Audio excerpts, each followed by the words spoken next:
Selon la clé de répartition que nous avons vue avec le comité de transition, le comité national de transition, le Parti pour l'action civique et patriotique a décidé, lors d'une rencontre du bureau exécutif national hier, que les militants, ni le leadership ne siégera au Conseil national de transition tel que proposé aujourd'hui par la clé de répartition. Nous avons estimé que cette transition qui offre 22 sièges aux militaires transforme de fait la transition à une transition militaire. Nous ne comprenons pas, il n'y a aucune justification que ce soit des militaires qui prédominent dans un organe législatif. Cela ne s'explique pas. Depuis les premières rencontres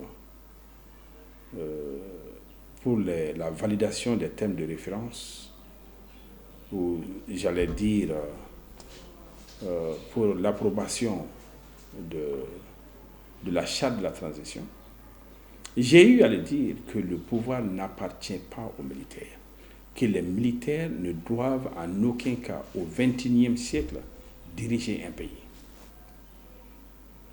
Aujourd'hui, nous nous rendons compte que ce n'est vraiment pas leur vocation.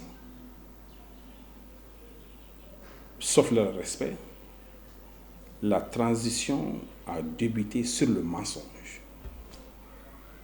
Et la transition continue dans le mensonge.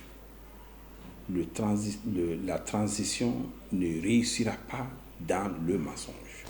Que cela soit clair. Et le PACP ne participera pas à une mise en œuvre. Notre objectif, c'est de servir le peuple malien dans la transparence, dans l'honnêteté et dans la vérité. Nous pensons déjà que si on continue le chemin qu'ils ont pris, la transition aboutira indubitablement sur un échec. Et cela, le Mali ne le mérite pas. Je demande et j'invite les autorités de la transition à rebrousser chemin. Parce que on ne peut pas construire un pays dans la manipulation. On ne peut pas construire un pays dans le mensonge. Et donc, j'invite ces autorités-là, pour que le PACP participe, il faut que tout le processus soit transparent. Cependant, j'ai des inquiétudes, de graves inquiétudes par rapport à la capacité de cette transition d'organiser des élections crédibles. Parce que de plus en plus, de jour en jour, ils perdent la face, ils perdent la confiance et la crédibilité dont ils jouissaient. Les militaires ou les autorités de la transition sont en train d'exclure une bonne frange de la population malienne dans la gestion des affaires. On ne peut pas gérer un pays en excluant les acteurs politiques. Aujourd'hui, on aurait souhaité voir déjà des prises de contact entre l'administration territoriale et les acteurs politiques pour déjà discuter des réformes nécessaires qui vont aboutir à des élections crédibles et transparentes. Rien de tel pour le moment. Les grognes vont aller croissantes parce qu'il y a déjà le manque d'espoir qui se dessine au Mali. On avait placé beaucoup d'espoir en cette transition. On se disait, voilà l'occasion pour le Mali de repartir sur de bonnes bases.